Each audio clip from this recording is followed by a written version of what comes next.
Hi, and welcome to Wonderfully Wired. Today I'm going to be talking about the intersection of neurodivergence and limerence. For those of you who are new to this term, limerence is defined as a state of intense involuntary obsession with another person. The term limerence was coined by psychologist Dorothy Tenov in 1979 in her book Love and Limerence. Limerence is characterized by a deep infatuation and a need for emotional reciprocation and a deep desire to form a relationship with the limerent object, which is another person. It is based on not knowing the limerent object's feelings towards you. It can cause severe emotional distress, mood swings. It can even cause a sense of addiction. And in some extreme cases, it can completely put a stop to your daily functioning and you performing basic tasks in your life. There is also this tendency to put the limerent object, the person, on a pedestal because you imagine an idealized version of who they are. And that has nothing to do with reality. It is all in your imagination and nothing feels real. When a person is experiencing limerence, they could feel extremely high highs and terribly low lows. What I mean by that is if a person is experiencing this state of obsession with somebody else, they're probably looking for constant emotional validation and reciprocation from the limerent object. When they get it, they feel so good, they're extremely euphoric. And when they feel that their attention is not on them, the limerent object's attention is not on that person, they feel extreme despair, anxiety, and their moods are dictated by how the limerent object will respond to them, either actual responding or even perceived response or absence of response. There is this constant analyzing of interactions between the person and the limerent object, LO. There's also constant ruminating on the thoughts and what this person said or didn't say. There's just too much focus on the limerent object that it takes away from your own life, starts to affect other aspects of your life. And this can be very, very dangerous. Limerence can cause you to hyperfixate on a person, and you may project your hopes, dreams, and expectations onto this person, which has nothing to do with reality. Limerence is a coping mechanism. We use it as a way to deal with maybe some stress we're feeling in our lives. You may feel like your life is falling apart, you just feel out of control. And sometimes you might just be bored and you need something to occupy your mind. So, in such situations, you may end up experiencing limerence. In a lot of cases, it is also because you may have unmet needs from your childhood, certain basic needs that you had, whether it was physical need, emotional need, a sense of protection, safety, security, which you didn't get growing up or you didn't get in your real life relationships. So you may fantasize of this perfect life with somebody that you have put in the place of that limerent object, and you hope that they will come and save you and fix your life. This doesn't take into account the limerent object's thoughts or feelings at all. Let's say that You do find a relationship where the limerent object is reciprocating the feelings that you're experiencing, but at some point, you will be faced with reality. This idealized version is not going to be able to match up the real person that you're in a relationship with. There will be things that you may not always agree with, and then it could cause you to spiral and maybe lose interest and then try to move on to the next person. And then you try to replicate it again with the next person. So it can just keep going on and on and on, and there is no end to it. This can affect a person's sense of self worth because they're always looking to the outside for validation. They don't feel like they have a sense of self, and they have to constantly depend on somebody else to tell them that they're worthy, that they're loved, that they're wanted, that they're needed. And there's only so much that we're going to be able to get from the outside. Because if we feel a certain type of way about ourselves, it doesn't matter what anybody else tells us. And more often than not, it is an inside job. You will have people, hopefully, who are there to support you through your journey, but looking for constant validation from the outside is a recipe for disaster. In the context of limerence, it's also important to understand attachment styles. If you have not come across the term attachment styles, it is basically how you relate to other people. There are three attachment styles. There's anxious attachment style, avoidant attachment style, and secure attachment style. So, the anxious attachment style is characterized by a sense of constant foreboding, where there's always this feeling of, oh, I'm going to be abandoned. I constantly need this person to validate me. I need to make sure that I know at all times where this person is. And in most cases, this sort of attachment style starts in childhood if you've had an inconsistent or unreliable upbringing by caregivers, whoever was taking care of you. It can also happen when we lose a loved one.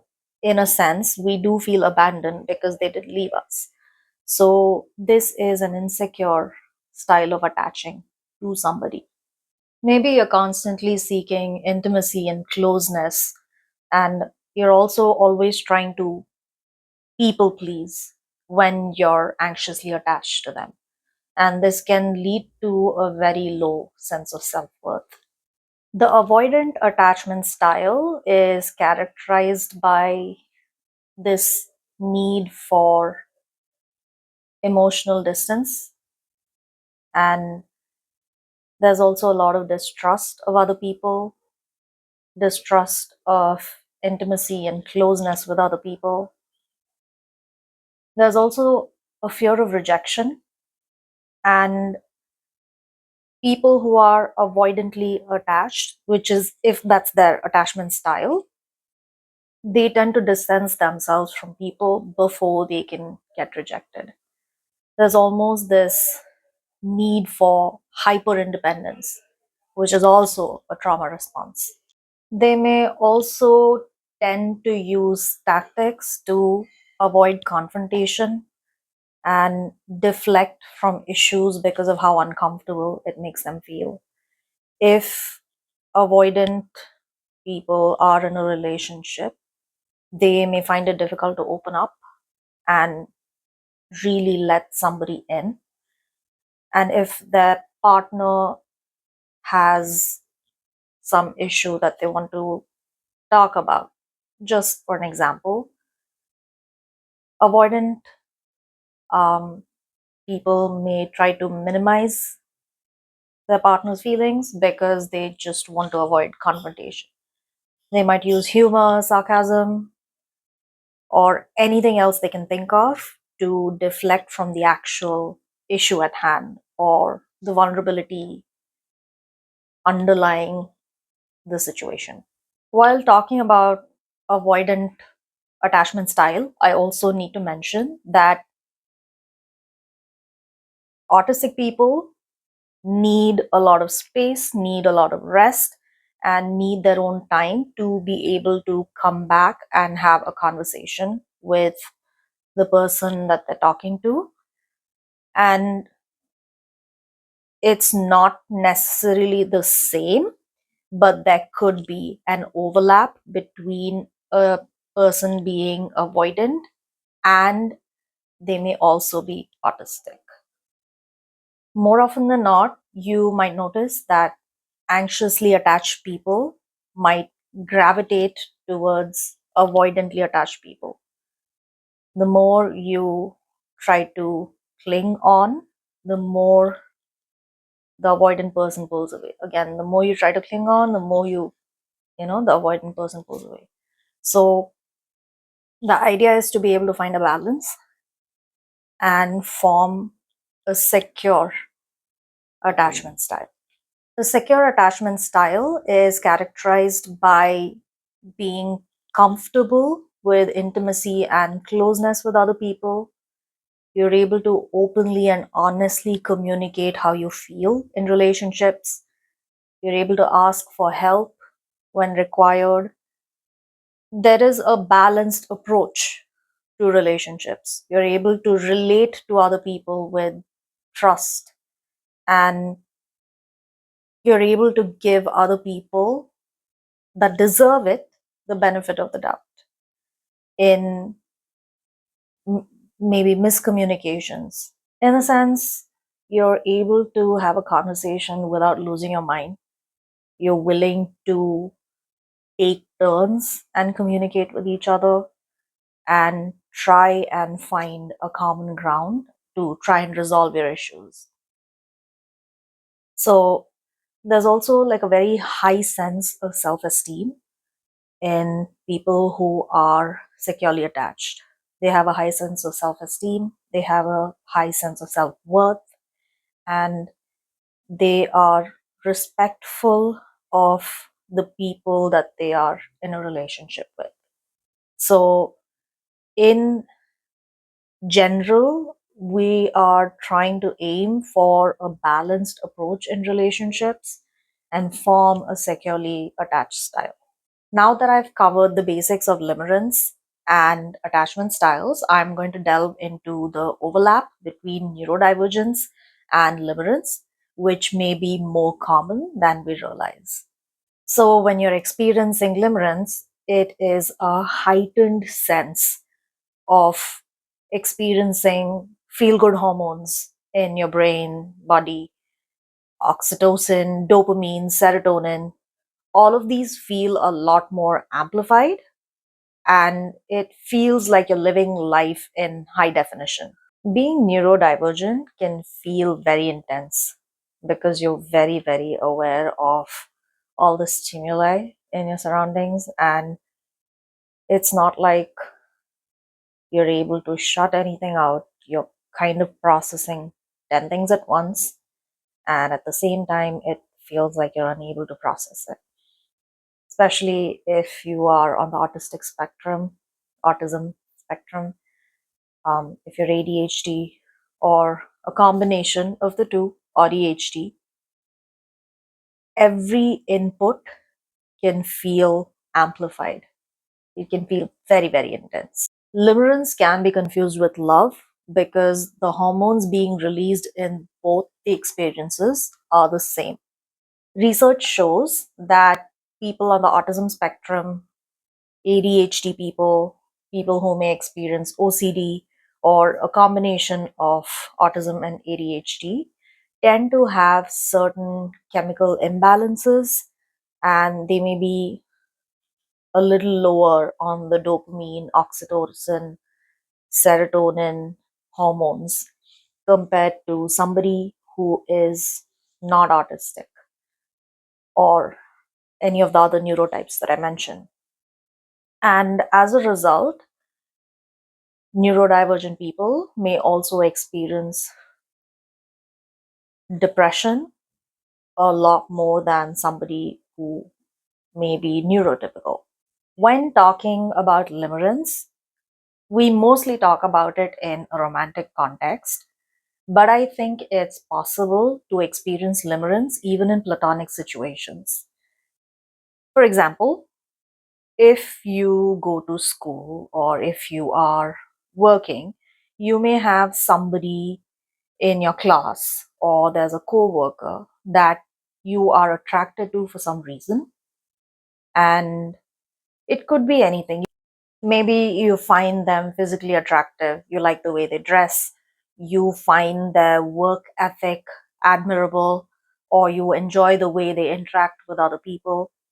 And subconsciously or even unconsciously, a lot of times you may want to embody what they physically represent in the world.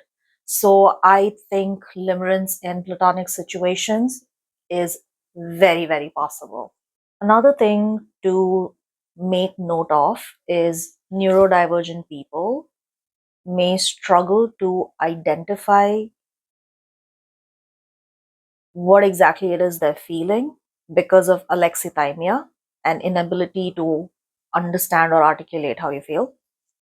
And for this reason, limerence can be very confusing and very difficult to identify. Another Achilles heel when it comes to limerence for neurodivergent people is that a lot of neurodivergent people experience extreme empathy, and this can cause us to continually give chance to the limerent object, multiple chances, whether they deserve it or not. And a lot of times, if the person that you're experiencing limerence for, if you happen to get into a relationship with them, and if they are abusive towards you, for neurodivergent people, they may not register it as abuse because we do tend to struggle with understanding social cues. I'm not saying this happens to everybody, but neurodivergent people in general, especially on the autism spectrum or ADHD people, experience abuse a lot more than somebody who is neurotypical. This is statistically true. Neurodivergent men or males may present very differently from neurodivergent women or females when it comes to limerence. So, for the neurodivergent men, their limerent object could be inanimate objects, like they enjoy watching certain sports, they like some very specific hobbies, they like working out. So, a lot of times there are inanimate objects that they're extremely excited by. For neurodivergent women, and I would venture to say women in general, their special interests a lot of times are not just certain hobbies, but it also extends to understanding relationships, cultivating community. This isn't to say that men aren't interested in friendships and relationships, but by and large, we notice that women take an active interest in cultivating friendships, relationships, community, and it becomes like a special interest for them. So, how do we deal with limerence?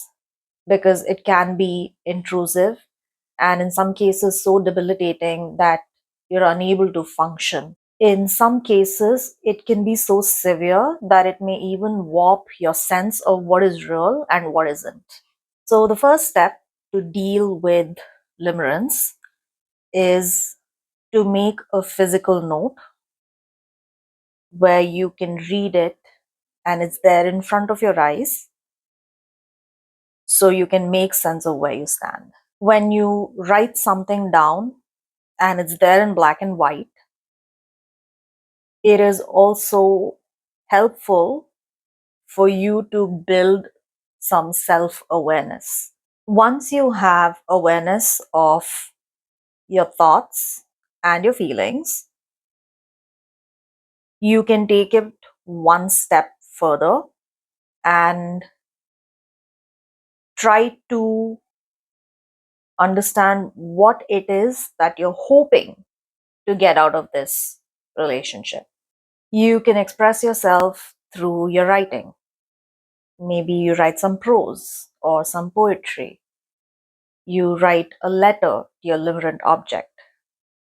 Please don't send it to them. This is only for yourself. This is only for you to understand what it is that you're dealing with. Please don't send it to the person that you're experiencing these feelings for. Very bad idea. So, writing down your experience through this phase, because that is what it is, will give you a better idea about dealing with this situation. If you feel like you're unable to do it by yourself, please enlist the help of a professional who can help you unpack your feelings, your thoughts, your feelings, whatever your experiences are. So, this is a good place to start. One way to dismantle limerence is to look at the qualities of the person that you're experiencing limerence for, whether it's a romantic interest or a platonic situation.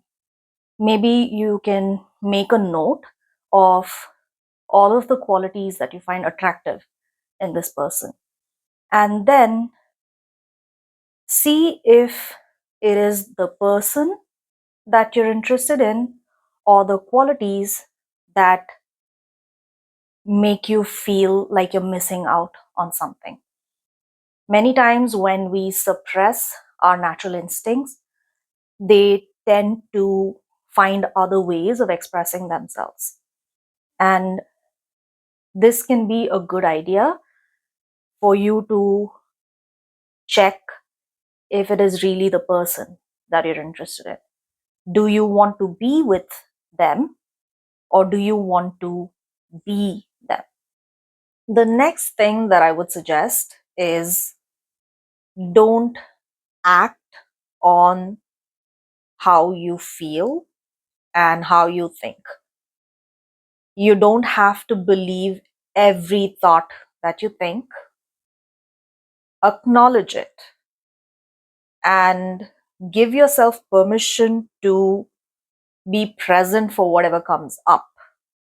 But you don't have to actually act on it in any way that might cause harm to you or the person who is the object of your affections. This is where you may have to do some introspection to understand if it is limerence or love. They can feel very similar because similar chemicals are being released in both the experiences. But with love, over a period of time, there is a sense of feeling calm and relaxed, and there's stability. In limerence, that's not the case because it is rooted in anxiety and worry and a sense of despair. Sometimes you may experience limerence for someone else, even though you're already in a relationship with somebody. This begs the question, what is it about your current relationship that is causing you unhappiness and making you want to look for something outside of the relationship? Is it an issue that needs to be solved, or is it multiple issues that need to be solved? Do you need to be on the same page as your partner? Do you need to go to couples therapy to figure it out? Or do you need to dissolve the relationship because it's not meeting your needs anymore? Another way to deal with limerence is by adopting the practice of decentering. Decenter others. It means that you place your entire attention on yourself, focusing on your needs, wants, and desires, understanding what your values are, what kind of activities you want to participate in, what kind of hobbies do you want to take the time to do, and what kind of relationships you want to build for yourself. So the idea is to decenter others and recenter yourself. The focus is on you. The more time you spend by yourself, understanding who you are, it becomes easier to accept yourself over a period of time. And the more you accept yourself, it also becomes easier to love yourself as you are. So the chances of you experiencing limerence will probably go down over a period of time. And just like anything else, decentering is a practice and it is progress, it is not perfection. It doesn't happen overnight. It might take you weeks, months, some cases, years for you to get comfortable with decentering other people and putting all of your attention in yourself. This last suggestion is something my best friend Adele recommended. It is not for everybody, so you need to figure out if it's for you or you would like to try the previous suggestions that I'd mentioned. The idea with this particular suggestion is to let yourself feel all of the good feelings that come with having a crush on someone. It feels really great and you feel happy, but the caveat is don't expect reciprocation from them and don't try to form a relationship with them or don't hope that they will form a relationship with you. Because in some situations, again, this is only for some people, it's nice to just let yourself feel good and then just let that stay for as long as it needs to, ride that high, and eventually you will move on. So you need to figure out if it's for you or you want to try something else. One thing I will definitely say is be careful what you wish for, because more often than not, what we do wish for, we get, maybe not in the way we hoped it would show up, but especially with limerence, you may end up getting the relationship that you dreamed of, and then you realize it really wasn't what you actually wanted. And then there's a whole different learning curve from there, uh, where you need to figure out how to move forward with your life after this relationship. So dealing with limerence can be tricky, it can be difficult, but it's not impossible. It might take you a little longer if you're a neurodivergent person, because there is a learning curve. I definitely take more time when it comes to learning something new. I'm a little slow in processing, which is the case for a lot of neurodivergent people. But it's definitely not impossible. And you are learning and moving at the pace that you were meant to. So don't be disheartened or discouraged, and don't compare yourself to somebody else's learning curve, because everybody is different.